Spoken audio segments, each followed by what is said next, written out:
أعوذ بالله من الشيطان الرجيم.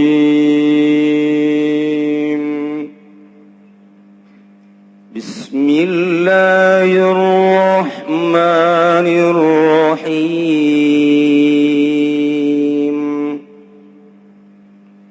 قل من ينجيكم من ظلمات البر والبحر تدعونه تضرعا وخفية لئن أنجيتنا من هذه لنكونن من الشاكرين. Wallahu a'lamu bimuradikul ngucap siraya Muhammadu he Muhammad li ahli Makkah takadue ahli Makkah ing lapan mayunajikum utai sapaman iku kang nyalametkeun ya maning sira kabeh min zulumatil barri wal bahri saking sakehe pepeteng daratan lan lautan awali mategese pirang-pirang pakeuhe barri wal bahr fi asfarikum ing dalam pirang-pirang lalakon sira kabeh tadaunahu waktu ngadoa sira kabeh Allah tadarruan hale DP alaniatan tegese ale ngedeng wa khubyatan lan ale samar siron tegese ale samar Gulun alengar ucap sira kabeh ing lapan lain anjaitana Allah alam bimordi yakti lamun lamu qasabin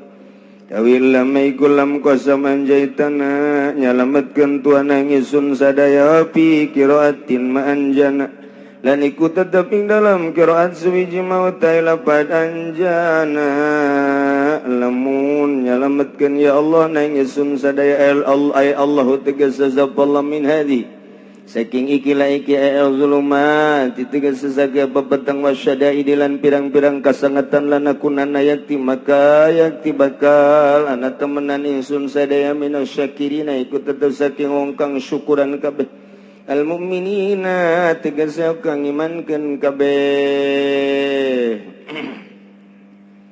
Qulillahu yunajjikum minha wa min kulli karb thumma antum tusyrikun.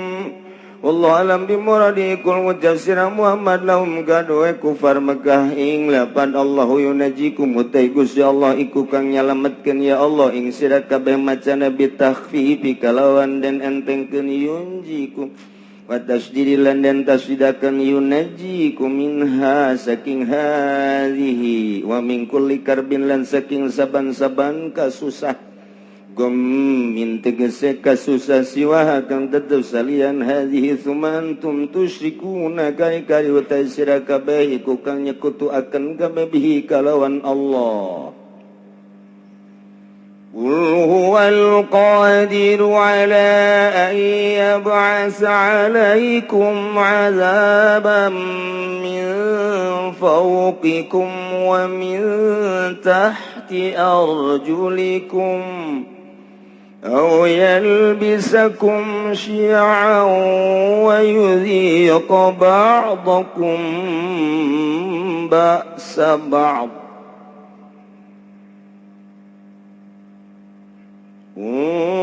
انظر كيف نصرف الآيات لعلهم يفقهون. Allahu alam bimuradihi. Kul ngucap sira Muhammad wa utai Allah al-qadir uku kang maha kawasa ingat sayentah utus ya Allah ingat sira kabeh azaban ing siksa kang tetep saking sadukuring sira kabeh minas samai saking langit kal hijarati wa sayhati kaya batu lan petak Min tahti arjulikum utawa saking asora saring pirang-pirang sikir sira kabeh kal khasapi kaya den amblesakeun nawayal bisa kumatau yantah nyampurakeun ya Allah kum ing sira kabeh ukhlitukum tegas nyampurakeun ya Allah ing sira kabeh syian ing pirang-pirang golongan firaqon tegas pirang-pirang golongan mukhtalifatan kang narima beda-beda mukhtalifatan ahwa'i kang narima beda-beda pirang-pirang kahayange wa yuzikul lan yantanya cipakeun ya Allah ba'dakum ing setengah sira kabeh basa ba'di siksaan setengah bil kita likalawan perang. Kala ngucap ya Kangjeng Nabi sallallahu alaihi wasallam laman nuzilat samang seden turunkeun ieu ayat haza ing lapad haza ahwan utawi ikilah iki qauluhu wa yuziqu ba'dhum ba'sa ba'd ahwan wa yasaru iku kang leuwih ngagampangkeun wa yasaru tegese lan leuwih ngagampangkeun walaman nuzila maqabla ulan samang seden turunkeun apa barang kang tetep ing dalem sadurunge za a'udzu maka ngucap Kangjeng Nabi lapad a'udzu biwajhika ngalindung isun kalawan zatuan rahul Bukhari us ngariwayatkeun ing hadis sapa Imam Bukhari warwa Muslimun lan us ngariwayatkeun sapa Imam Muslim hadis sa'altu rabbi ing hadis sa'altu rabbi anjaluk ingsun ing pangeran ingsun alaya jala bahasa ummati bainahum ing ta ora ndadakeun ya rabbi ing siksaan umat ingsun dalem antarane ummati famana'ana maka nyegah ya rabbi ha ing masalah tapi hadisin lan ikut tetep ing dalam hadis utai laman nuzilat samang seden turunkeun ya ayat qala maka ngucap ya Kangjeng Nabi ama lingin hakainatun satuhune umurul arba'ah iku kang tinemu walam yati tawiluha badulan wara teka opo takwilanane umuril arba'ah ing dalem sahusane kawal qauli ta'ala unzur ningali sira kaifan nusarifu haleboh kaya pamolahkeun izun agung nubayyin lahum tegese martalakeun izun agung lahum kadue kufar kabeh atawa nas kabeh alayati adilalati sakehayat adilalati tegese sakeh dalil ala qudratina ing atase kawasa ingsun agung la'allahum manawa iya nas kabeh atau kufar kabeh qahuna iku paham iku ngerti ya kufar kabeh ya'lamuna tegese waruh ya kufar kabeh anak mahum alaihi batilun ing atase ing satuhune barang kang utawi ya kufar ing atase ma iku kang bakti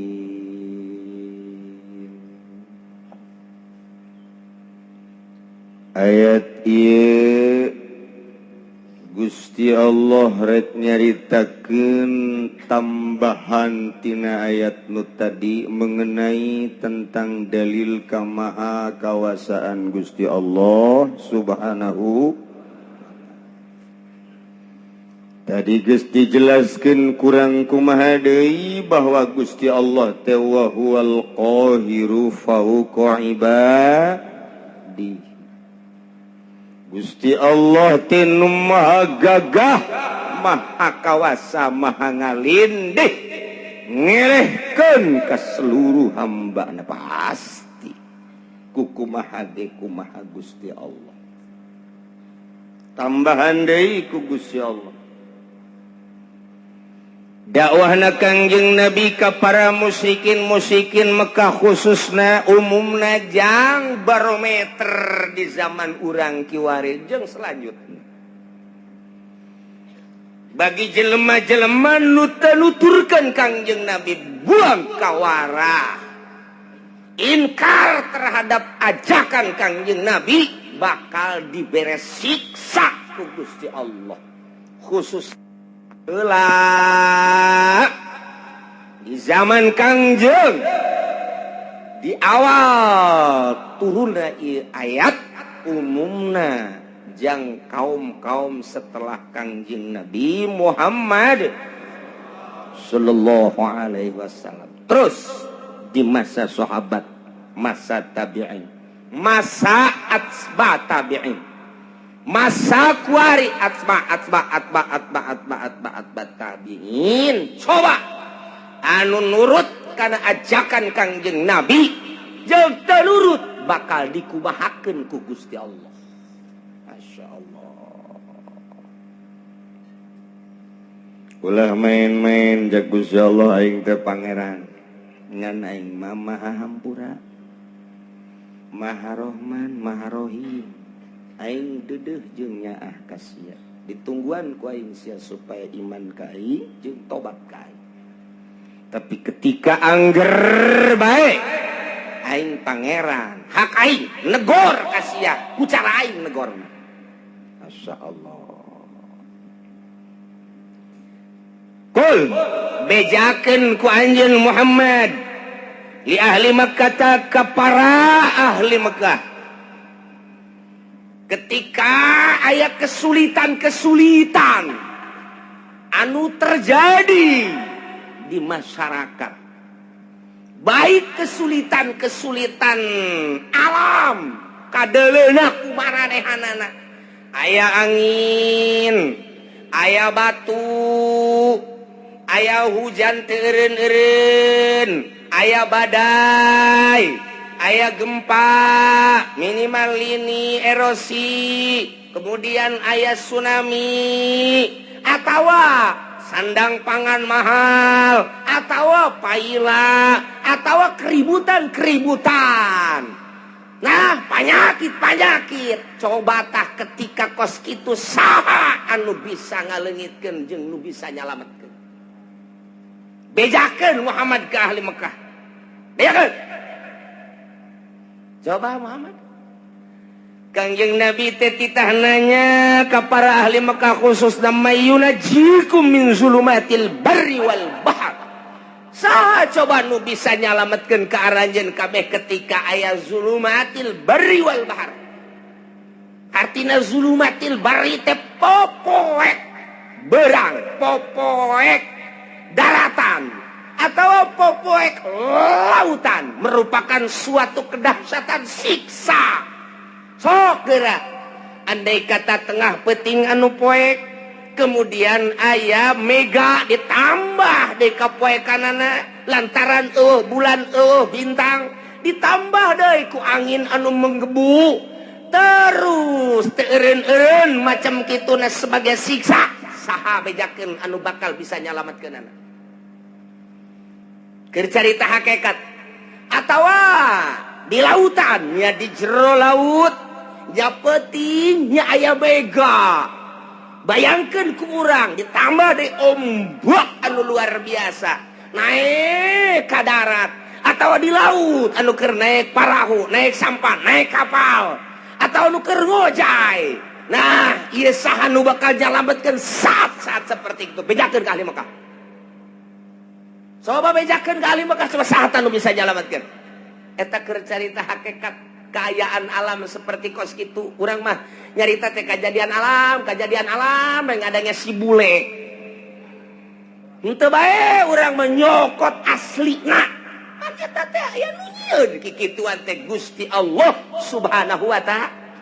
Teu semata-mata kos kitu Gusti Allah mun teu disababan ku urang sebagai penghuni bumi. Sok geura ge, bejakeun saha tah nu bisa bakal nyalametkeun? Moal aya nu bisa atuh kabeh ge. Ketika ditanya kos kitu mah kabehan ge moal aya nu bisa lantaran aya jelema naik kapalna oleng luar biasa dahsyat keur carita oleng lagi. Diberitakeun ku nahodana bahwa kapal tidak akan selamat. Kita masing-masing berdoa kepada Tuhan kita. Kabeh Allah Allah Allah di tengah lautan deuk minta tulung ka jelema kumaha? Lantaran di tengah lautan kapal oleng. Oyag-oyagan nya peuting deui. Nya mega luar biasa sidar setik-etik acan. Parahu atau kapal parem. Sedangkan diberitakan kunahodana kapal kita ini akan tenggelam. Tamana coba mun tayang?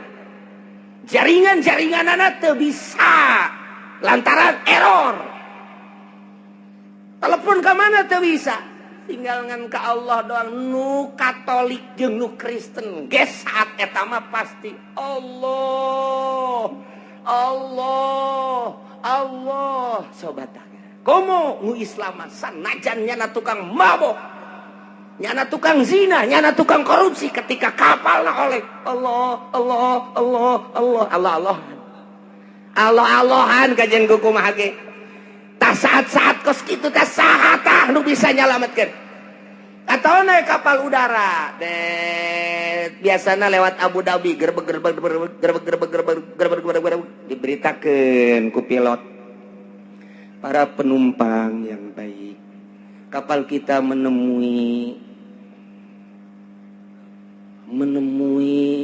masalah, sebab cuaca buruk di keatasin, ini gelap, di kebawahin angin besar. Ditabrakin ke sono, kita masing-masing berdoa saja. Rasanya, cak pilot, rasanya. Waduh, aing. Geus dah. Dek pilihan eueuh deui. Kalau kita buang ke kanan ada gunung tinggi. Wah, mending ka eta bae sana gunung bae tong eta. Waduh. Kita buang ke kiri laut. Wah, sarua bae cilaka ieu mah. Udah ini mah tidak bisa kecuali kita berdoa masing-masing kepada Tuhan kita. Waduh, atuh geus poho ka anak, poho ka pamajikan. Sangkilang gelis jasa ge pamajikan, tetapi Allah asa dihareupeun Allah. Eta keur carita kejadian di udara, kejadian di laut. Kuari kejadian gering urang sadaid. Mercy ambalayah di imah. Cadillac ambalayah di imah teh. Mobil Hammer kan ambalayah di imah ja urang boga perusahaan. Sawah urang, tanah urang satungtung deuleu. Pamajikan orang nu di imah, nu di pila, nu di hotel ambalayah lobana luar biasa. Urang kaserang penyakit jantung atau darah tinggi ditambah ku manis. Geus pupurieun. Pupurieun ieu mah. Aduh. Lantaran manis dibere obatna teh ieu teh kudu pait bertentangan jeung darah tinggi. Diberi obat darah tinggi bertentangan jeung manis atau jeung emah. Nah ieu sangat bertentangan. Kumaha ieu kos kitu teh? Diimpus urang di dia. Ke di rumah sakit, di ruang ICU. Boro-boro sasaha anak jeung pamajikan ge geus semeunang ngalayat. Geus di ICU bageus kieu. Mobil ambalayah di imah, perusahaan urang ambalayah di unggal kota. Pamajikan urang sakitu garelisna nu luar biasa, tanah urang satungtung deuleu, geus puguh pake mah, kitu keneh beas di gudang geus teu kacaritakeun. Wah, luar biasa. Imah lain hiji bae. Unggal kota boga imah kuari urang aya di ruang ICU. Bejakeun Muhammad ka jelema kos kitu, saha nu bisa nyalametkeun coba bejakeun. Hartana bisa nyalametkeun, jual ku sia harta jang nyalametkeun nyana. Imah bisa nyalametkeun, sok bawa ka dinya imahna. Mobil Cadillac na tuh termahal di dunia, nu bisa nyalametkeun ka dinya bawa ku nyana. Atawa wanita cantik urang Karawang, urang Surbang anu ngegel muter teh bawa ka dinya. Bawa atau orang Libanon anu cacadeun irung mata ceuli jeung sajabana bawa ka dinya. Moal aya geus kieu bae ngagolan, napas lagi geus dibantu make oksigen. Dilayat, ini temen bapak, temen usaha bapak, dina hatena ngabur sia. Teu hayang aing mah didatangan ku sia. Oh, babaturan korupsi didatangkeun ka dieu goblok sia. Ini temen bapak, Pak. Temen apa? Ini temen usaha bapak. Oh, jangan. Dina hate mah teu bisa ngomong dah. Inditkeun aing keur ka Allah sebenarnya. Tapi lamun datang mah ini santri mana ya? Santri nu tetangga bapak teh nu teluk ditanya nyana dek macakeun Yasin. Diuk didinya tadi. Hayangin saat eta mah tadi didatangan ku santri. Supaya kabantu-bantu nginget-nginget Allah. Aya laku santri mah geus kos kitu. Pengalaman nyana teh amanat.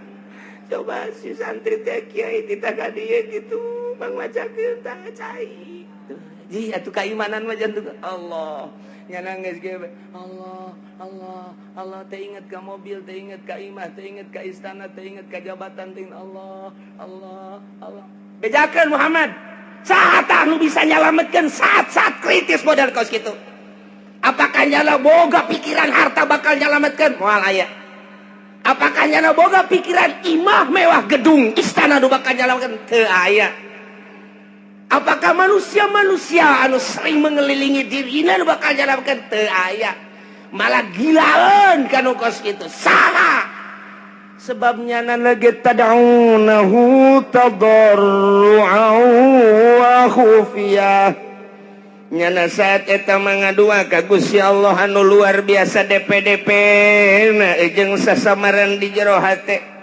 bahasa sungut bage Allah-Allahan bahasa hatena ge Allah-Allahan moal aya anu muntayang ka makhluk moal aya anu muntayang ka harta moal aya nu muntayang ka jabatan moal aya nu muntayang ka tahta jeung kerajaan saat eta mah tad'unahu tadarru'an wa khufyah hiji Allah bejakeun Muhammad saha anu bisa moal aya nu bisa nulungan jeung nyalametkeun kabeh ge saat urang keur kena musibah di kapal saat urang kena musibah di udara saat urang kena musibah ragag misalnya ti luhur gunung moal inget kana naon urang naik gunung mendaki gunung ke tebing tek di luhur kemudian ragag ka handap moal inget kana naon Allah modar sia saha nu bisa nyalametkeun saat eta dadung tinggal dadung jelema tinggal jelema moal aya nu bisa nyalametkeun tah urang teh dititah teh saat-saat keur henteu kakenaan musibah saat-saat keur teu kakenaan ku syadaid gering misalnya kudu nol seperti eta nu mantak waliullah teh bisa nganolkeun seperti jelema-jelema nu kekenaan ku dahsyatna panyakit nol nya pikiranana tah urang teh supaya nol teh sanajan urang kadeleuna bergelimang dunia sanajan urang kakenaan teh kitu keur sehat tapi hate urang nol tah cara eta lah ahli thariqah mere ka manusia guru mursyid supaya di jero hate teh ulah aya harta supaya di jero hate teh ulah aya makhluk supaya di jero hate ulah aya nafsu dinolkeun sakumaha urang keur kakenaan musibah sangat kritis tah waliullah mah bisa dimimitian ku hudang peting kemudian zikir ka Gusti Allah sapoe sapeting dua peting sebulan setahun mulai dengan cara tersendiri tertentu meunang ngabimbing guru mursyid mulai cuek lalaunan ka makhluk mulai ka dunia terus ka belah dieuna biasa-biasa bae dinolkeun padahal awakna sehat padahal teu kakenaan ku dahsyatna musibah tapi di dirina geus nol seakan-akan kos kakenaan musibah nah etalah waliullah teh kos kitu padahal sehat awakna hatena eueuh deui nu bisa nulungan iwal ti Gusti Allah aing mah mun tayang ka Gusti Allah ngaaplikasikeun iyyaka na'budu wa iyyaka nasta'in ka Gusti wungkul abdi ibadah jeung ka Gusti wungkul abdi nyuhun pitulung eueuh ka saha sugan ka makhluk henteu sugan ka dunia henteu sugan ka jabatan henteu sugan ka jin henteu sugan ka jurig neo-neo henteu sugan ka batu combong teh henteu sugan ka batu anti tembak sapira batu pake nyeun imah habak hiji be Allah tadarru awaku ya tah kos kitu tawali teh perbandingkeun gue bisakeun urang urang mah aya bisa geus gagoler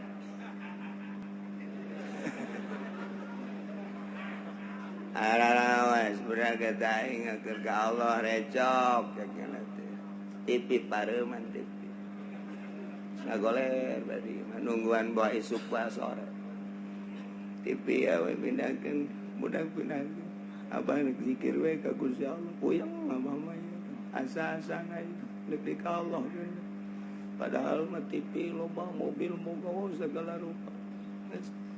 Awaskeun pamajikan lagi datang ka dieu lah itu perlu amat mah geus lain itu jaga sewa rasa tuh kos gitu mah tuh diusapan tinggal diusapan ngeunah teh keur sehat boro-boro keur ngagoler kitu nyeri hulu ge diusapan ku nu geus teu hayang asana menyon bae beungeut sia tah kadaleuna ku aing eta nyeri hulu bae menyon kadaleuna beungeut padahal mah geulis nyeri hulu kok boy geus kritis geus bae ka Allah malah nu tilok zikir ge di tasbehan di dinya pan sokna kan nu gering teh padahal nu tilok zikir naon tasbih boga dekir ceknya nama tasbih meureun bisa nulungan henteu tasbih mah itu dipake mah tu tasbih tinggal tasbih bisa dibabeteun ku jurig bisa tasbih mah itu dipake Allah napas kalur Allah geus sebab ka nyeri geus luar biasa geus lain hayang sosonoan jeung awewe geus lain hayang lelempangan make mobil mewah geus lain hayang barang dahar makanan menu anu lazat lain ieu mah hayang nangis ka panggih Allah bae lain hayangan asa geus dihareupeun we Allah saha anu bisa moal aya badak urang kuari ngaji teh tah supaya urang bisa pasrah kadanan kuari bisa pasrah matu engke saat urang kritis ji ja urang ge bakal modar sarua bae je emang parang sana kumaha meureun cekna mah masih kena SMS-an kana tolol teu budak mun bisa mah kuari mun teu bisa engke saat urang ngagoler Muhammad bejakeun saat anu bisa nyalametkeun moal bisa kulantaran atuh anakna ieu tanggap terus diobatan rada bray cager rada deres puyeng rada tanaga rada aya ceng remote mana sial teh urang Cikupa geloblon remote naon ki remote TV mana remote TV emang lagi deket TV kesel abah TV kadeukeun nu gede TV na setel seserian tolol menikmati kamara kamari saminggu ka tukang awaskeun TV garieung jangan awas kuari barang leungit TV remote na mana mun aing jadi incuna di talian gua aing jelema teh kos kitu percis eta teh lain batur sia ya Karim, ya orang kasinggung kukurannya, Masya Allah, pohara jasa, ya Allah, teh kos kitu tangga bejakan ka orang percis. Ya Allah, ya Rabbi. Bejakan Muhammad, saat di lautan, saat anu bisa ngabebaskan jeung nyalamatkan. Di saat udara di udara, kakenaan musibah saha anu bisa nyalamatkan. Di saat nyana kena penyakit anu sangat kritis, mun tayang ka saha bejakan coba. Di saat recokna kekayaan budaya, politik, ekonomi, riweuh saha nu bisa nyalametkeun. Bejakeun ka ahli Mekah. Qul bejakeun Muhammad ka ahli Mekah. Eta mah moal bisa aya nu nyalametkeun anu tatadina manehanana ngomong waktu keur kakenaan ku musibah mah. Ngomong nanti bari ngadoa ka Gusti Allah la in anjaitana min hadhihi lanakunanna minasyakirin. Cekupar-kupar Mekah lamun mah Gusti Allah teh nyalametkeun ka kami tina musibah nu sakieu dahsyatna. Lamun mah Gusti Allah bisa nyalametkeun ka kami tina hiruk pikukna kahirupan. Lamun mah Gusti Allah bisa nyalametkeun kana penyakit anu luar biasa dahsyatna nu tiba ka Gusti ka kaula andai kata dileungitkeun ku Gusti Allah nyana ngadoa di jero hatena kos kitu doana mun teh mah Gusti Allah nyalametkeun lanakunanna minasyakirin. Kami bakal syukuran ka Gusti Allah, bakal iman ka Gusti Allah. Kos itu kabehan ge.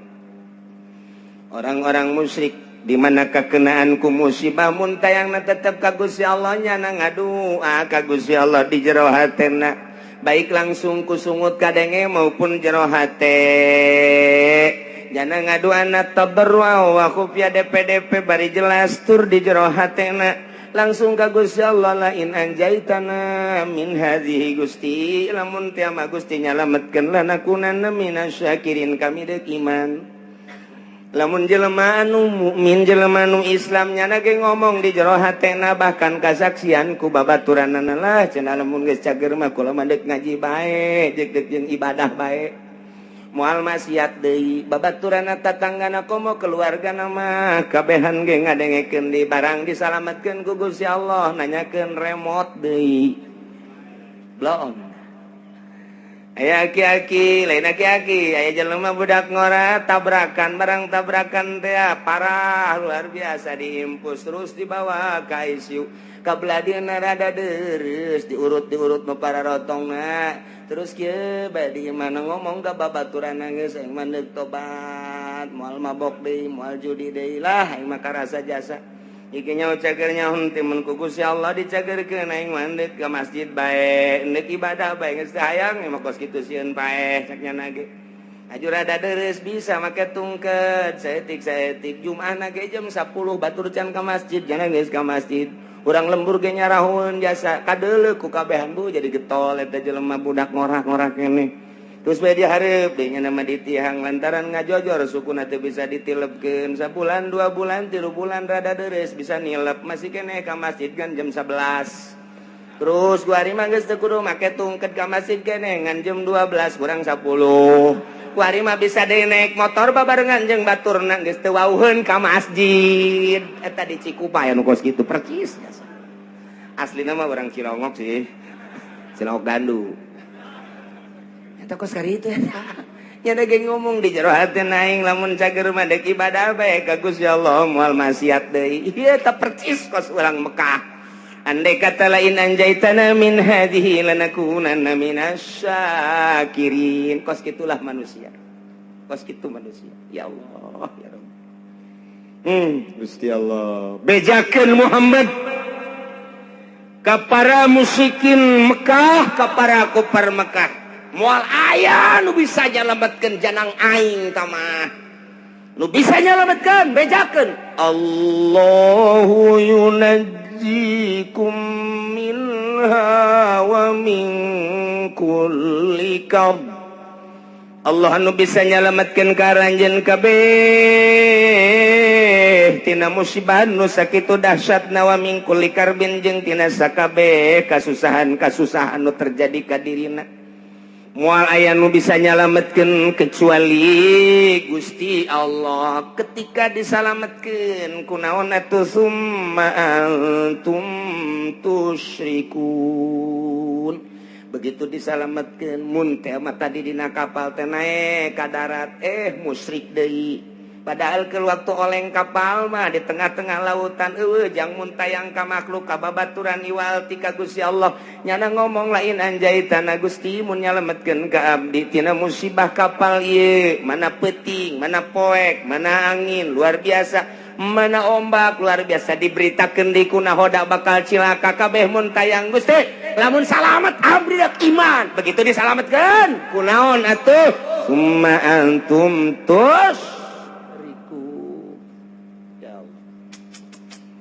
iyalah kabehan ge kos karar itu tah eta keur carita anu musik nu iman kitu keneh jero kapal teh kos kitu bae Gusti abdi mandek ibadah bae ka Gusti lamun teh mah ku Gusti disalametkeun geus moal maksiat lantaran payah geus asa dihareupeun mata bae oyak-oyakan kapal teh geus luar biasa geus deui pake kaingat hiji we Allah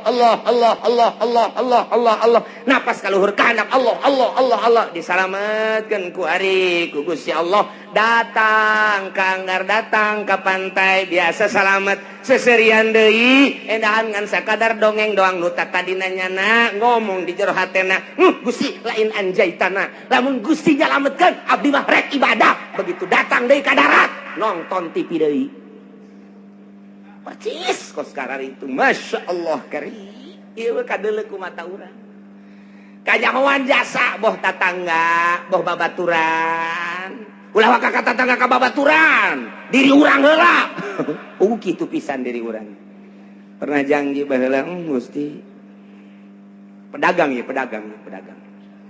blok nyeun imah 2 tingkat pagerna luhur jasa dekat dirian ku batur mobil salin ganti pakaian burulang pereleng luar biasa dahar sakung maha kahayang nyana luar biasa maju usahana blek melian tanah gere gering jual tanah nu itu gere gering terus keneh bae mobil jual tinggal imah doang jual imah ge ya aya istilah lah harta mah tatalang raga jual kabeh anak lagi bah jual bae bah lah nu penting abah cager tanah nunang melian beak mobil menang melian beak kabeh perusahaan ge ambruk tinggal imah-imahna nu pagerna luhur teh 2 tingkat jual kuari meuli nu sederhana gering can cager keneh bahkan leuwih kritis di jero anteun Gusti lain anjaitan lamun Gusti nyageurkeun ka abdi Gusti abdi malah rek tobat moal ceroboh cara kamari karasa jasa ku abdi mabok abdi zina abong-abong loba ka fakir miskin ka yatim abdi teh henteu ngalingseuh tatangga abdi ge geus sebodo konon ka abdi bongan abdi mah rek tobat Gusti andai kata ku Gusti abdi dicageurkeun aju Gusti ngangkatkeun deui kana perusahaan abdi sakumaha biasa deui geus abdi mandeg 180 derajat hirup abdi teh deuk ibadah ka Gusti abdi rek peduli kana zakat rek peduli ka fakir miskin ka yatim piatu tatangga abdi ku abdi lah deuk disumbang bae geus abdi mah hayang geus kitu bae Gusti cageurkeun Gusti blak bisa deui dieu bae ngobrol jeung keluargana abah rada cager abah alhamdulillah doakeun bae ku kabehan abah nu kusaha deui geus cager malah kana abah mah eunana mah rek ngitung-ngitung zakat fakir miskin segala rupa lah rek moal cara bah atuh didoakeun ku kabehan ayo geus ku ari geus rada sehat-sehat mulai engkeut-engkeut dagang deui mulai awal-awal mah bager hitung Gusti zakatna sabaraha can loba ieu pantah mah hitung zakatna sok tatangga bagikeun rapi bagi gede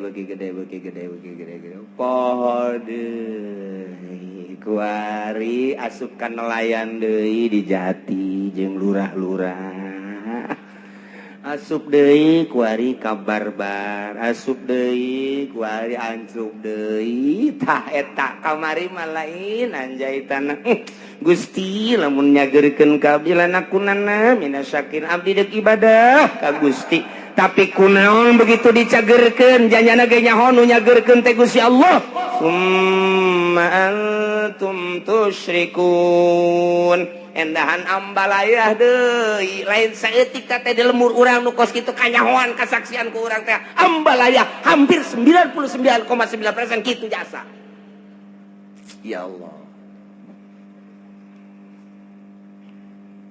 bejakeun Muhammad qul huwal qadiru ala an yab'atsa 'alaikum 'adzaban min fawqikum aw min tahti arjulikum aw yalbisakum syi'an wa yudhiqa ba'dakum ba'sa ba'd Muhammad bejakeun ka para kafir-kafir Mekah lamun terus bae musyrik ka aing teu percaya kana ajakan anjeun teu iman kana ajakan aing cak Gusti Allah bakal nurunkeun siksa 4 perkara supaya katembong ku balerea kakawasan aing ka maha dahsyatan aing ka maha sagala-galaan aing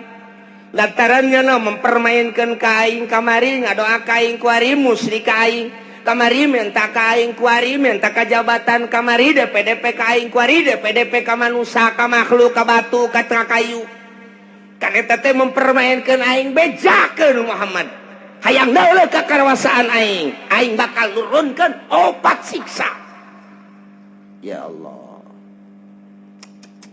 qul bejakeun Muhammad wal qadiru ala ayyab'asa alaikum adaban aing maha kawasa aing bahasa segala-gala cak Gusti Allah lamun kitu bae petana aing bakal nurunkeun ka makhluk khusus ka urang Mekah umumna ka saha bae siksa 4 perkara ya kan hiji azaban min fauqikum siksa timbul ti luhur bentukna engke aya hujan teu eureun-eureun nya poe hujan banjir ka buah wacak siksa ku aing atawa hujan batu cara ashabul fil di batuan atawa hujan es buah deh datang ke buah rarusak atau poe teureun kilat sing jeleger ditambah deui ku geladeg sing jeleger datang ka teu daya teu upaya siksa ti aing min paukiku hal minar julikun atawa kahandap dihandap timbulna ieu dihandap timbulna mimiti ku aing teh dioyag-oyag lini bae lini doang aing mah sok geura hayang nyaho bongan teu iman ka aing bongan teu nurut ka aing teu iman ka ajakan anjeun Muhammad tah ieu ku aing dioyag-oyag saeutik doang dibere ku aing 6,5 hek nah kulantaran tertek bae rada digedekeun ku aing digoyangkeun doang ku aing bumi engke ge lamun Oma Irama jadi presiden asana bumi goyang ke kajen ku kumaha ge aya arah acak-acakan budak isi nagara deuk dikumahakeun tapi ceuk lama lamun Oma Irama jadi presiden bakalna pertama santai nginahin ke beres santai lari pagi ke kajen Masya Allah mantap luar biasa iya kari aduh kan ujung-ujungnya kiamat tebareres brak ya Allah serius ya langsung ngerti aduh ya Allah ya Rabbi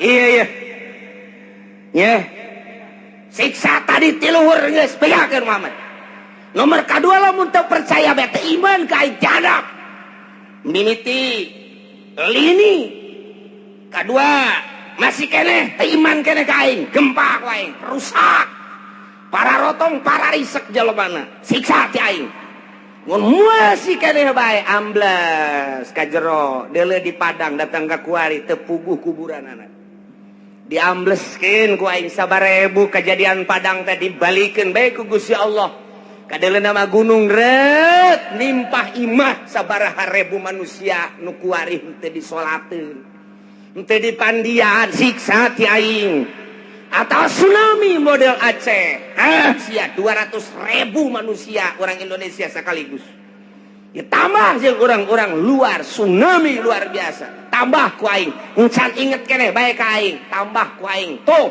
tsunami di Ciamis Pangandaran encan inget keneh bae gunung ku aing dibitukeun can inget keneh bae Lapindo ku aing hayo sia parindah ka mana sia can inget keneh bae sia ka aing can iman keneh bae tambah deui sia ku aing awas sia sakali ieu dibantem sia ku aing Gunung Merapi, sia kena datang ke Bojong sia. Ka Pasar Kemis mah ulah. Liwat kesempatan. Ya Allah, ya Rabbi Gusti ya Allah tuh, cek Gusti Allah ayo sia. Mun teh ti luhur ti handap. Mun masih keneh bae. Teguran ti luhur enggeus ku Gusti Allah. Masih keneh teu iman keneh bae atawa masih keneh muara siat keneh bae teu pernah bae jelema nu sugihna teh ngazakat teu pernah mentolerir ka jelema fakir miskin ka yatim piatu geus ditegor ku Gusti Allah ti luhur geus ditegor ti anak masih keneh bae ditambah deui sia ku aing. Kumaha? Oh yal ba'isakum syi'a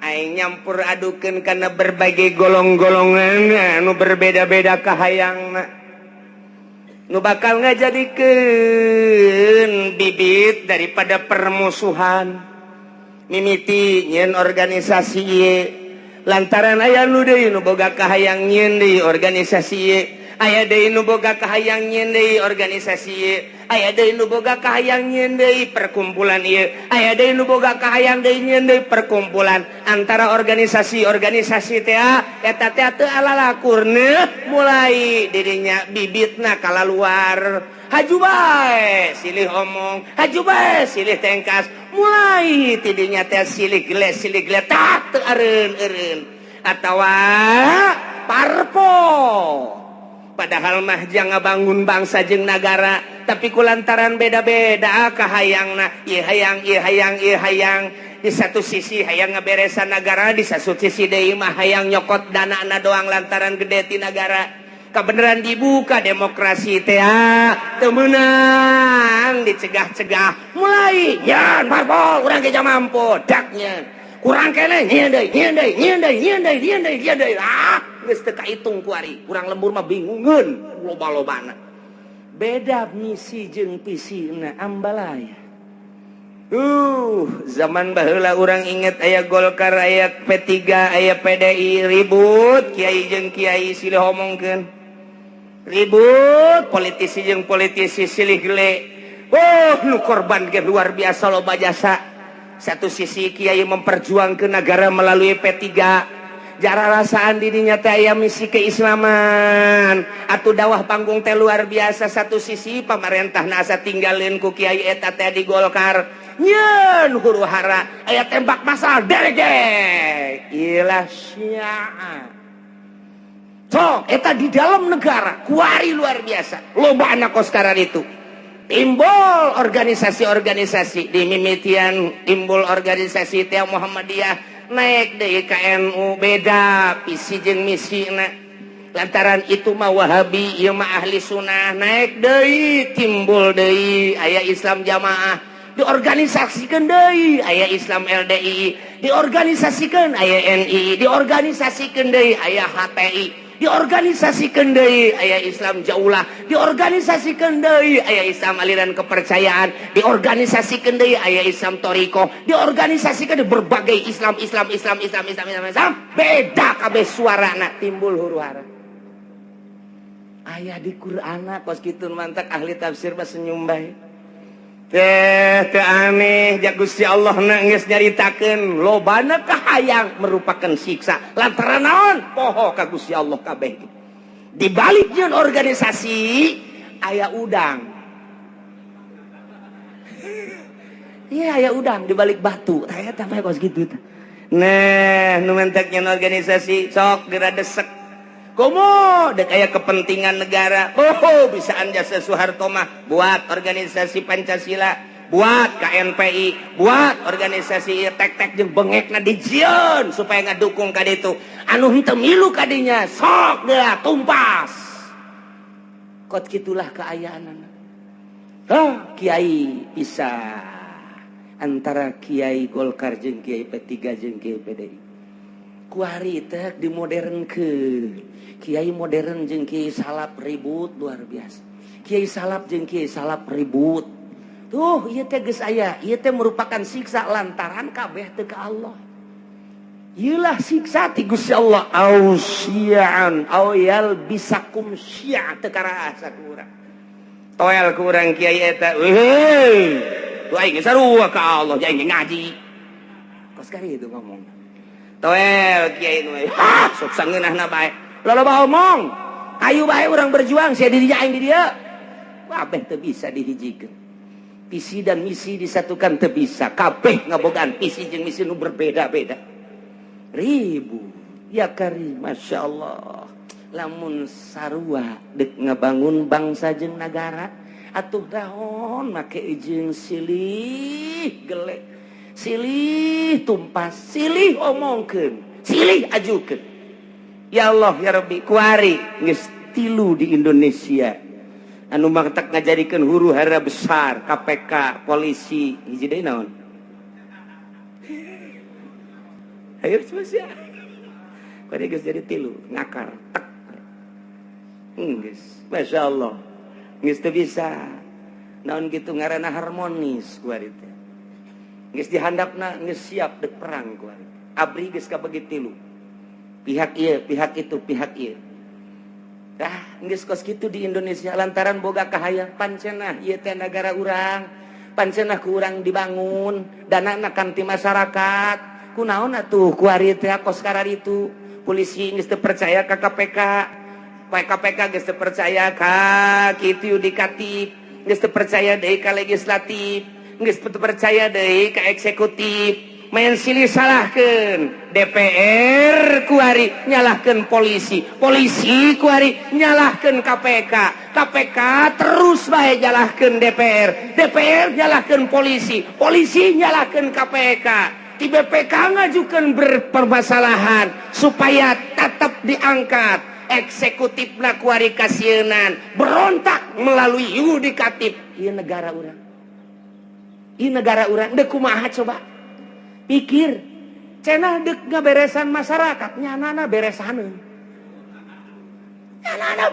urang mah teu kumaha je kieu bae nongton nyana ieu teh kuari teh kos kitu mun hayang nyahoma di negara urang lamun nu sok mengamati politik di Indonesia seperti eta geus teu kudu nonton TV teu kudu ngadengekeun radio ngaji sia di dieu bakal nyaho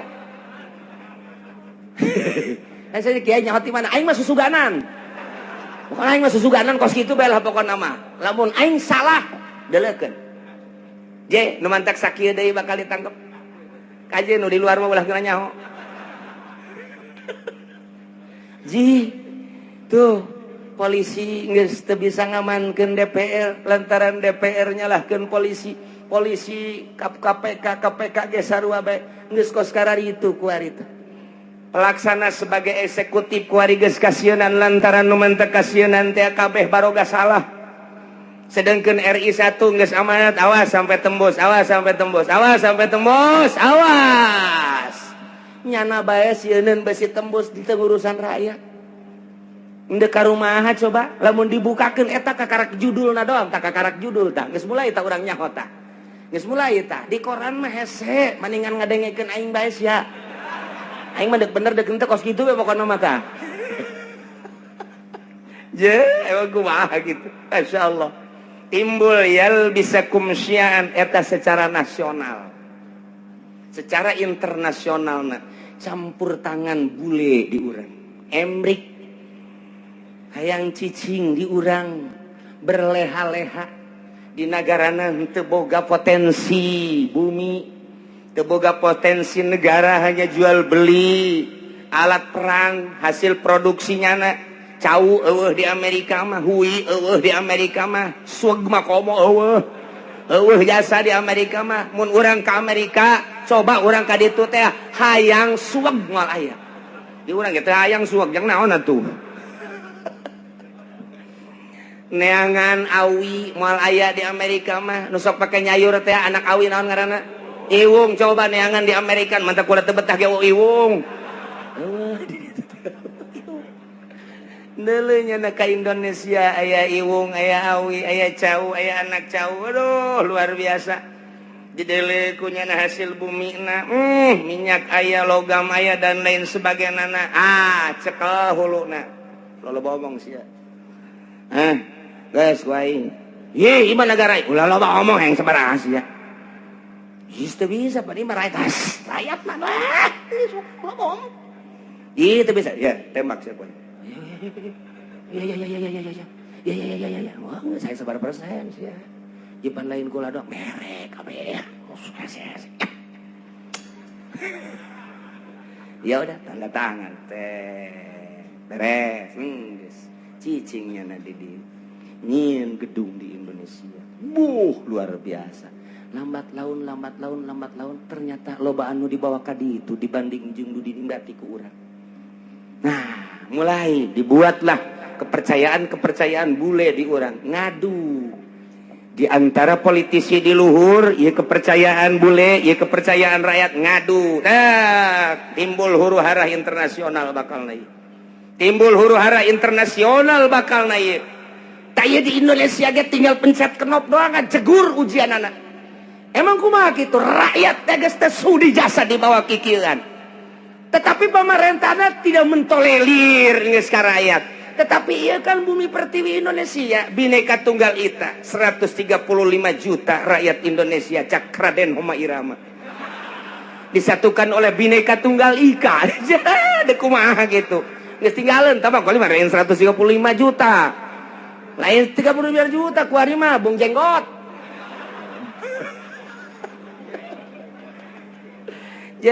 Nah, iya, huru-hara internasional geus mendekati di Indonesia. Terjadilah di luar Indonesia dulu Irak akibat yalbisakum syi'a wa yudhiqa ba'dakum ba'sa ba'd. Dibere nyicipan ku Gusti Allah siksa sebagian bangsa jeung sebagian deui. Hah, kuari mah serang, kital, peperangan. Ieu geus dibejakeun ku Gusti Allah tak ieu ayatna. Ulah kaget lantaran lu hiji nyembah ka Gusti Allah Irak Baghdad, lu hiji nyembahna ka patung. Beda potensi nu aya di Irak loba luar biasa lobana. Amerika teu bogaeun di dinya teh. Tah, di dieu teh panas Amerika serang geus. Dikibarkeun bendera salib perang luar biasa. Di dinya muatanna loba. Diawali ku potensi bumi nu dipake kahayang ku Amerika lantaran teu daya teu upaya supaya menggebu. Nah, bendera salib perang salib kuari ditaekeun. Perang lah dahsyat ti ditu modar ti dieu pae. Wabeh ngaran-ngaran perang mah pararaeh bae. Yalbisakum syi'a wa yudhiqa ba'dakum ba'sa ba'd. Ditimbulkan ku Allah bakal siksa. Siksana kumaha? Ialah diaduk-aduk ku Gusti Allah melalui syi'an, organisasi golongan-golongan. Wa yudhiqa ba'dakum, dibere ngasaan ku Gusti Allah sebahagian bangsa bangsa ba'd ku siksaan sebagian bangsa deui. Perang multinasional jeung Irak dia kasaksian ku urang. Selesai eta berangkat deui Libya. Selesai Libya, Syria. Suara nu datang ke urang geus macem-macem. Urang mun maca koran lokal mah kos kieu, mun maca koran internasional mah kos kieu, mun maca berita-berita mah kos kieu. Tinggal urang bae bingung. Sementara nu boga berita asli, nu bogana adalah Amerika. Urang teu daya teu upaya soal berita. Aya ge selundupan berita nu asli, apa iya apa tidak, apa iya apa tidak. Mulailah dikaburkeun. Bashar Assad teh merupakan Firaun lah. Satu sisi Bashar Assad ia telah memperjuangkan bangsa jeung negara melalui agama Islam. Satu sisi jaritakeun Bashar Assad teh ieu adalah Syiah anu luar biasa. Satu sisinya nama Wahabi, satu sisi deui Ahli Sunnah wal Jamaah. Nu jelas mah urang kebingungan kabeh. Supaya naon? Supaya mendukung ke Amerika. Tenyaho keaslianana kumaha. Tah kos gitulah. Yuwayal bisakum syi'a wa yudhiqa ba'dakum ba'sa ba'd. Perang dia. Kulantaran disuplai ku Iran, Amerika neuleuh heula. Bahaya. Sebab di Iran aya 3 rudal anu luar biasa. Nomor kahiji rudal Husein, kadua rudal Hasan, nomor katilu rudal Ali. Ngaranna ge teu kira-kira. Ngarana teu kira-kira rudal Husein lamun diberangkatkeun datang ke Amerika. Rudal Hasan bisa ngajegur jang Amerika. Rudal Ali mah bisa neangan musuh susulundupan. Endeu kumaha coba hayu. Cak Amerika keketaan heula. Jieun heula coba hayang nyaho ku urang. Sok pancing melalui Israel. Melalui Israel berangkat der jeung Palestina. Menang Amerika eta teh. Begitu dahsyat luar biasa. Nah, Palestina supply dar. Hanya 9 hari Israel kabur. Tinggal cek Amerika angkat ulah bahaya ya bahaya. Kita cari dulu. Lain eureun neangan kelemahan. Kos gitulah ieu keur carita yal bisakum syi'aw wa yudhiqa ba'dakum ba'sa ba'd. Disiksa ku Gusti Allah ku di luhur geus, dihandap ge geus melalui tsunami siksaan sisalan kurang kumaha dahsyatna. Sabaraha juta manusia anu disiksa ku Gusti Allah titah iman ka Gusti Allah, tapi tetep bae teu iman dibere ku Gusti Allah. Awas cek Gusti Allah. Dua deui, hiji perbedaan golongan. Nomor kedua titah ngarasaan antara golongan, antara negara, antara bangsa, ribut peperangan modar kene. Tah arti apa puyeng nyeuneuh teh.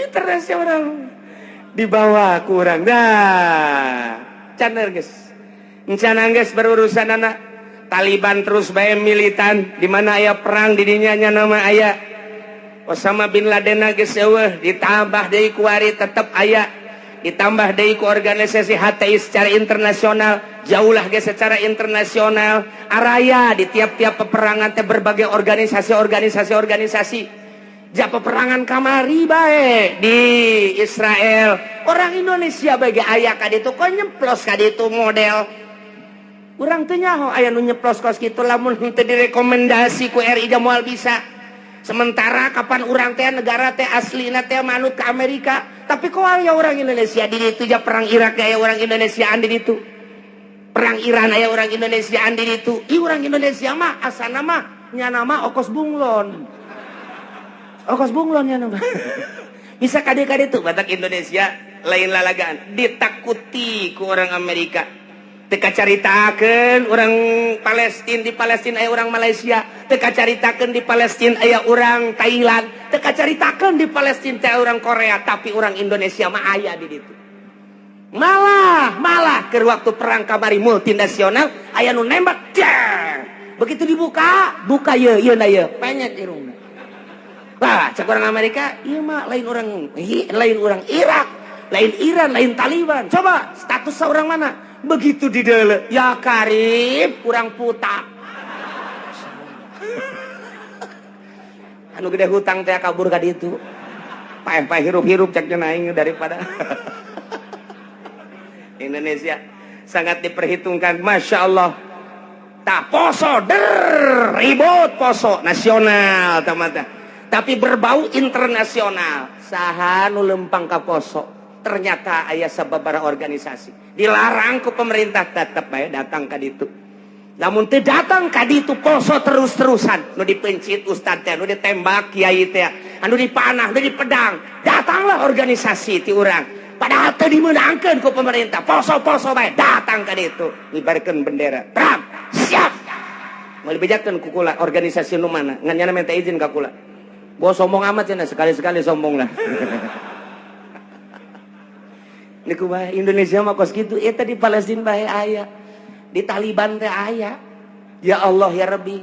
Nu mantak aneh eta pan kudu make kapal udara. Haju kudu make biaya. Pan eta teh atuh make naon kitu ngaranna birokrasi perjalanan anu luar sakedangkeun steril. Oh, steril luar biasa. Mau kemana? Tujuannya apa? Tapi aya kan di ditu. Masya Allah, nu mantak ke mun perang deui ku urang diajak ka ditu. Naik naon cenah kiai ngojai. Paeh di laut asana ieu mah. Meme perang geus malodar. Indonesia. Ulah sembarangan di Indonesia nu mantak diperhitungkeun ku Amerika. Sangat diperhitungkan Indonesia mangke bae perangna terakhir bae cek nangis. Tetap di perangan mah di perangan terakhir. Asana bangsa Haji Makmun mah paeh ti heula. Moal kaburu nya nama geus. Siksa ti Gusti Allah leletikanana di urang antar kampung leletikanana ti urang antar desa leletikanana ti ku urang antar kiai kunaon eta lantaran boga kahayang kiai ieu ngayakeun ieu kiai ieu ngayakeun ieu henteu harmonis ribut kiai jeung kiai syi'an wa yudhiqu ba'dakum ba'sa ba'd hayang rada gede melalui organisasi hayang gede deui melalui parpol. Cerita tentang perbedaan di parpol anu geus teu aneh deui. Kuari makin dibesar-besarkeun, makin digede-gedekeun. Urang nyaho ketika PKB naik bos sabaraha nu pae saat harita sabaraha ieu ge ye cantang tu ka haripna lantaran armada Prabowo anu luar biasa, armada jenggot anu luar biasa, armada wah geus pohara ieu mah main ke bakal nata.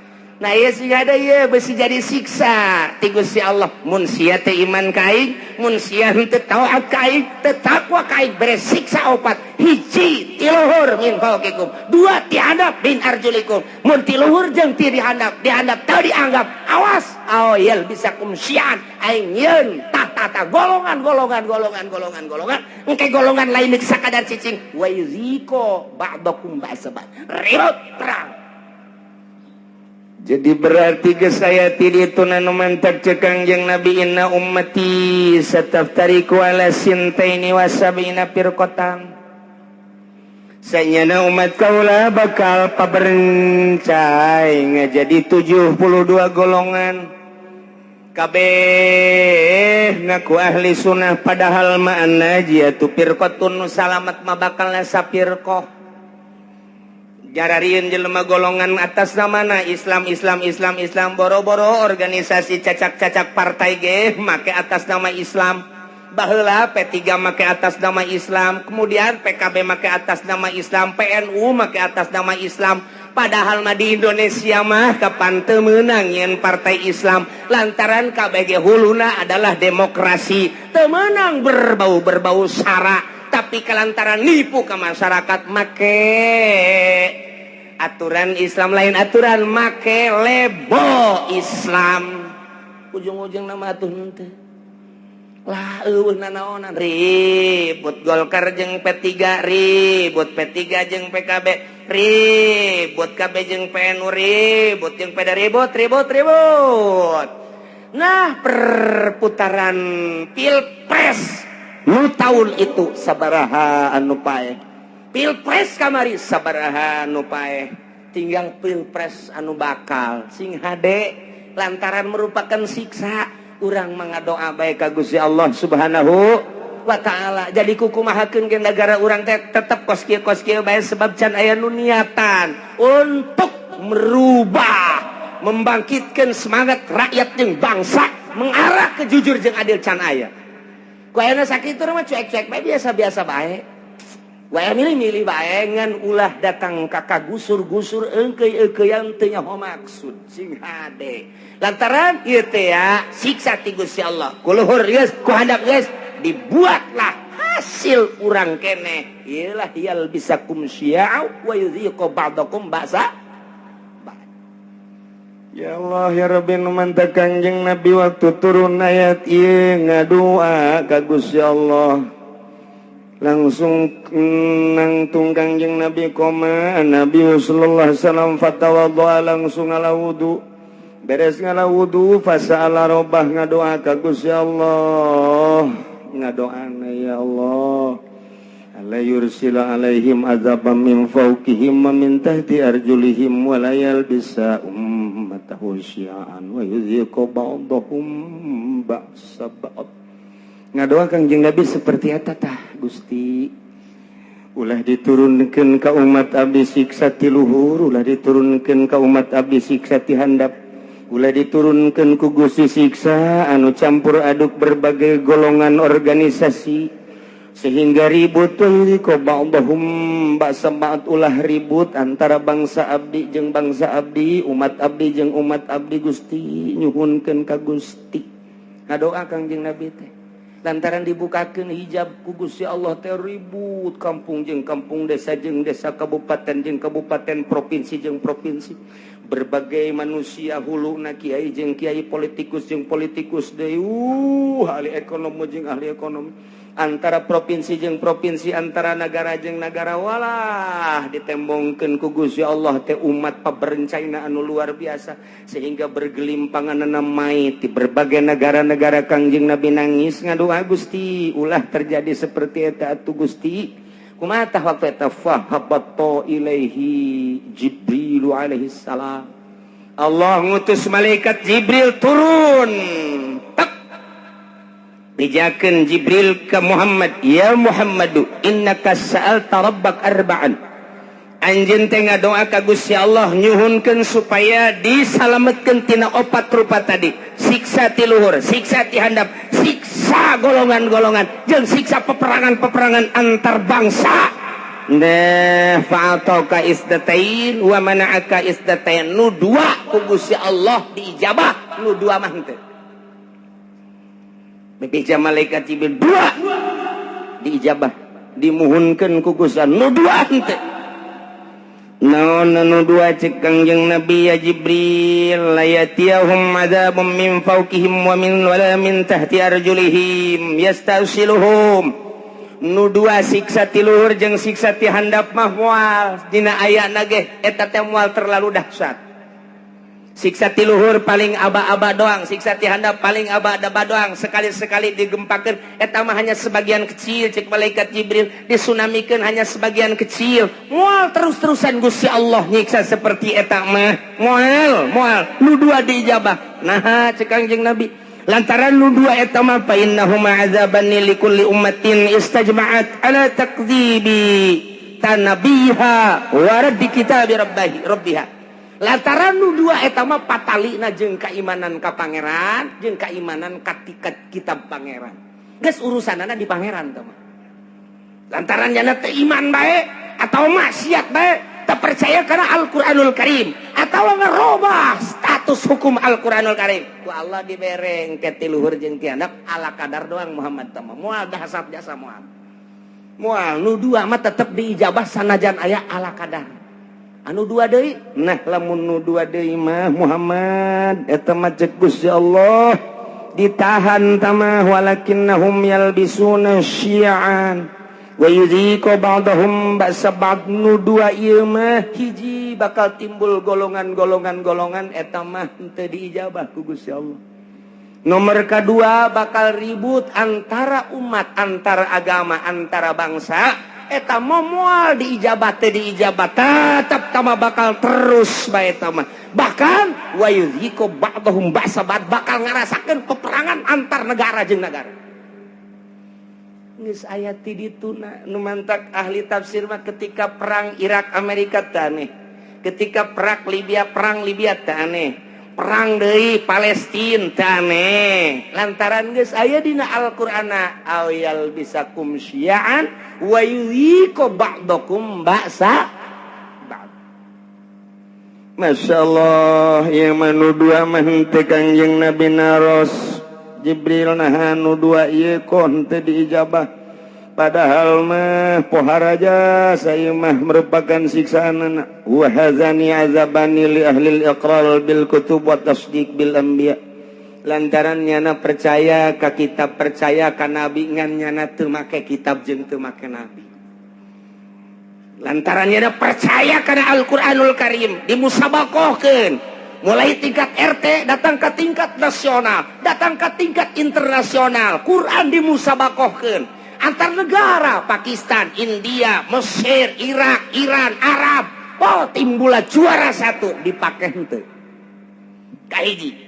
Nomor kedua percaya bahwa Nabi akhir zaman adalah Kangjeng Nabi Muhammad. Di berbagai negara diakui bahwa Muhammad adalah Nabi akhir zaman. La nabiya ba'dah dari Nabi sabada Kangjeng Nabi. Tapi teu pernah diikuti ajaran-ajaran Kangjeng Nabi. Bahkan dikatukangkeun nyana teh make ajaran manusia, ajaran jelema ku nafsuna bae. Nah, ieu mah bakalna peperangan mal eureun-eureun. Iyalah geus dinyatakeun dina Al-Qur'anul Karim, urang kuari ngarasakeun. Percis jasa. Mulai antar sekolah lantaran teu ka Allah, guruna teu ka Allah, muridna teu ka Allah, ribut ka jenting kumaha. Antara lembaga ribut lantaran henteu ka Allah, antara yayasan ribut lantaran teu ka Allah, antara organisasi ribut lantaran lain neangan ridho Allah, hanya semata-mata neangan pitayeun doang. Antara parpol ribut lantaran henteu lillahi taala, henteu aya misi ikhlas, kabeh ge semata-mata hanya jang dirina doang. Nah iyalah bakal mual eureun-eureun siksa nu dua mah. Hiji yal bisakum syi'a bakal timbul golongan campur di dieu. Nomor kedua geus aya golongan yuziqu ba'dakum ba'sabad, golongan nu ieu nyerang ka nu ieu nyerang kana timbullah peperangan. Baik di kampungna sorangan, di nagarana sorangan atau antara negara bakal terjadi teu bisa tamah lantaran doa Kanjeng Nabi teu dijabah nu dua ieu. Tinggal kudu kumaha tuh cak sahabat kami lamun aya di negara kemudian situasi nanggeus model kos kitu ya Rasulullah. Andai kata kami hirup kemudian hirup teh datang ke zaman model kos kitu timbul organisasi golongan-golongan, timbul parpol-parpol, timbul kabehan ge kahayangna anu masing-masing jeung kabeh hayang ngarealisasikeun kahayang-kahayangna memaksakan diri. Anu dijieun modal mah kapan eta teh rakyat bae, dari rakyat untuk rakyat, boloon teh podol sero eta bae kabeh ge anu dipake omong-omongan Gusti mun datang ka zaman eta kumaha cakang yang Nabi maneh mah cicing bae ieu zamil buyut cicing bae maraneh di imah masing-masing wa'budullaha ibadah bae maneh ka Allah nyalametkeun diri. Ulah milu engkeuy-engkeuyan jeung jelema kos karari itu kajen teuing nu kitu mah kitu bae. Cak sahabat atuh engke nagara kudu kumaha? Engke ge aing nyieun, engke bakalna kesatria cak Gusti Allah. Saat aing deuk ngararapih nagara eta di mana geus kacau engke aing bakal nyieun kesatria rijal bahasana. Engke rijal ku aing ditimbulkeun anu gagah nu luar biasa, engke ge moal kaharti ku otak-otak manusia saat eta. Bakal mimpin bangsa, mimpin umat, mimpin negara di luar konstatir manusia. Engke ge bakal ditimbulkeun ku aing tah ke geus aya kesatria bakalna ke kakarak umat nuturkeun satungtung can aya kesatria mah ulah waka. Cek manusia engke cirina kumaha Gusti eta kesatria nu bakal mimpin bangsa model kos kitu teh. Cirina deuleu bae engke si Semar. Bakal boga ponggawa opat manehanana teh kabeh ge khawarikun lil adat. Deuleu engke si Semar cak Gusti Allah. Ah manja cenah. Kanjeng Nabi geus nyahon ka Semar. Ya Semar mah belah dieu tah zaman kamari tah zaman Wali Sanga Semar mah tah mimiti aya wayang gelar kedua, wayang kulit katilu, wayang golet. Jadi dinya kok Kanjeng Nabi nyahon ka Semar. Ai sia otak teh diteunden di dengkul bleon. Payahna coba tunaikeun ka dada.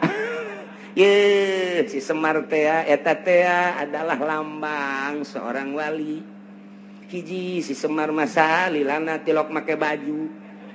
Nomor kaduanya nama lamun lempang tilok rurusuhan. Nomor katilu di mana lempangnya nama luak liuk bae. Eta si Semar kos kitu. Jeung deui tara bertindak di mana-mana encan musyawarah jeung si Cepot. Sia seuri sok tongton beureunnya. Tetepnya nama kudu musyawarah heula jeung si Udel jeung si Cepot jeung si Gareng tetep musyawarah ke masukan tidinya.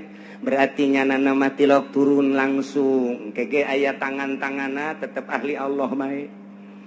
Kitu jadi didukung ku para ahli Allah. Geus lamun make bajuna hurung herang keneh lain si Semar tah mah. Geus urang teh angan ke calon presiden anu henteu make baju. Siapa bodoh jasa siapa? Aduh bodoh jasa teh angan ke calon presiden anu henteu make sepatu. Teh angan coba anu make sempak doang. Mantap biasa ieu mah. Atuh geus bae ku urang duetkeun Oma Irama jeung Rita. Ya Karim ya Allah ya Rabbi na ieu ku Kangjeng Nabi disilokakeun engke ge aya ahlullah al-arif billah nu bakal mimpin negara. Nu mantak baheula teh kurang kumaha gagahna di Indonesia berbagai kerajaan-kerajaan coba Sunan Rahmat diutus ku Gusti Allah. Dilanjutkeun ku para sunan. Diakhiri ku Sunan Cirebon eta kabeh ahli-ahli Allah Subhanahu wa taala. Banten nu katengah katelah degeulna lantaran boga ilmu pucuk umun di dinya di mana hibar satungtung deuleu ngalengkah 40 imah kalengkahan. Diutus ka dieu teh Maulana Hasanuddin ahli Allah tumbang nu kos karar itu kuari ge lain teu nyarekel karena ilmu kabeh ge ieu bangsa di DPR pusat teh nyekel ilmuna ilmu dugala kabeh lantaran manehanana ditembak supaya ngebul di anu supaya anu nyekelna ilmu kararitu wungkul lantaran ieu nu kuari mah tapakna kabeh ge di Pelabuhan Ratu jeung Nyi Roro Kidul. Masya Allah satungtung can kadele ke bakal aya kiai ge menyuarakeun kiai nu asli ikuti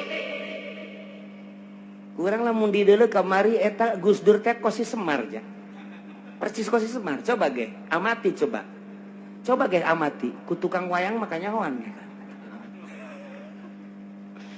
satungtung can aya ulah waka lantaran ieu mah raradutan kabeh ge disalamatkeun diri urang saat engke sakedeung deui urang batur ihyak-ihyakan urang mah Allahu Akbar batur kampanye urang mah salat duha bae Allahu Akbar duitna mah cokot eta sia mah sok kitu bae sih blon jadi benerna ieu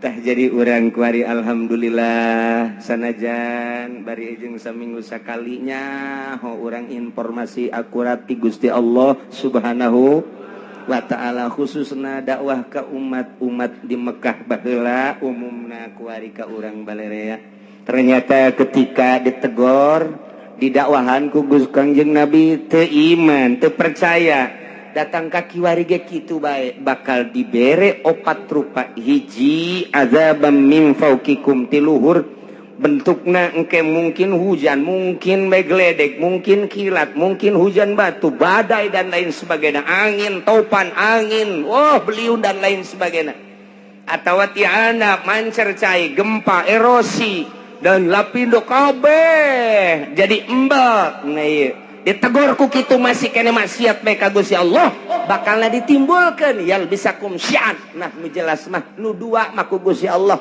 diminimalkeun diijabah doa Kangjeng Nabi tapi nu dua mah teu diijabah kuari ku urang kasaksian kuari dardir durna kasaksian jasa kuari ieulah keur memeujeuna ayat ieu pas jasa kabeneran jasa urang hirup pas di zaman model nu dicaritakeun ku Gusti Allah melalui Kangjeng Nabi urang Kangjeng Nabi Muhammad sallallahu alaihi wasallam nu mantak unzur kaifa nusarriful ayati la'allahum yafqahun pikirku anjeun kumaha Gusti Allah ngajelaskeun kana dalil-dalil kakawasan Gusti Allah. Allah mah maha kawasa. Moal aya nu bisa nyalametkeun di awalna ge tadi ketika saat-saat kritis saha nu bisa nyalametkeun. Ketika dahsyatna siksa, dahsyatna penyakit, dahsyatna musibah. Nah ieu teh baik ti luhur maupun ti handap atawa dibentuk ku berbagai organisasi atawa ku parpol eta teh merupakan siksa anu dijual mah rakyat jeung bangsa jeung nagara padahal mah ajang beuteungna masing-masing eta teh siksa dikorbankeun rakyat hanya demi seseorang dikorbankeun rakyat hanya demi golongan tak eta teh nang Gusti Allah tah deuk mun tayang ka saha cek Gusti Allah aing teh keur nembongkeun ka maha kakawasaan aing ku aing dijujurkeun jeung diadelkeun nang aing dihancurkeun ge teu dijujurkeun dibangkawarkeun nang aing unzur pikir ku sia pikir ku anjeun pikir ku maneh kaifa nusarriful ayati kumaha aing geura ngabulak-balik ngajelaskeun dalil-dalil baik dalil nas Al-Qur'an langsung dibaca maupun dalil langsung kejadian-kejadian alam atau manusia-manusia nu buang kalara deuleu maksudna naon la'allahum yafqahun supaya nyararaho bahwa anu ngagular-gilar ngabulak-balik anu ngarobah-robahna ieu nagara jeung manusia teh lain sasaha iwati Gusti Allah Subhanahu wa ta'ala anak itu berarti ulah mun tayang kajabatan ulah mun tayang ka tahta ulah mun tayang ka manusia ulah mun tayang ka harta mun tayanglah kanu ngagular giler ngabulak balik ngarubah-robah ieu alam, ieu manusia, ieu negara, ieu bangsa. Saha tadi kan geus ditanya, saha nu bisa nyalametkeun? Qul Allahu yunajjikum. Nu bakal bisa nyalametkeun mah Gusti Allah Subhanahu wa ta'ala. Setelah urang nyaho nu bakal nyalametkeun Gusti Allah, engke ge Allah mere sabab ka manusia, ka satria. Nu bakal nyalametkeun bangsana engke ditimbulkeun ku Gusti Allah, ahli Allah anu selalu ka Allah bae. Beurang jeung peuting mentana ka Gusti Allah ke manusia ge bakal paham kana caritaan-caritaan kesatria eta. Ialah seorang waliullah. Nyana nyamaran engke aya di negara, engke aya di pedagang, engke aya di petani, engke aya di kalangan cacah, engke aya di kalangan menak, selalu aya nyana mah hadir diakui ku berbagai lapisan masyarakat. Etalah engke nu bakal mawa bangsa jeung negara di tiap-tiap negara masing-masing, baik di Indonesia maupun di luar Indonesia. Amerika nu selalu jadi musuh sebab Yahudi kadinya. Komplotan etalah nu bakal jadi musuh biang keladi lantaran didinya bakal nate timbul Yahudi anu bakal jadi sasarana tatap Islam baik mulai di timur tengah datang ke urang ka dieu. Tinggal urang mun tayang ka Gusti Allah, mudah-mudahan urang kabehan ditang tayungan ku Gusti Allah. Bangsa jeung negara urang ditang tayungan ku Gusti Allah. Rakyat jeung pembesar-pembesar ditang tayungan ku Gusti Allah. Sehingga Allah mele perturungan ka urang kabehan, urang dibere buka mata hate urang, mun silak neuleuh mata hate urang, sehingga urang kabehan aya dina ridho Allah Subhanahu wa taala. Babarieun Gusti Allah mah tina bangkawarah jadi bener, babarieun Gusti Allah mah tina manusia-manusia teu bener jadi bener, sehingga urang pas aya dina parentah Allah Subhanahu wa taala. Amin ya rabbal alamin. Wa kazzaba wallahu a'lam.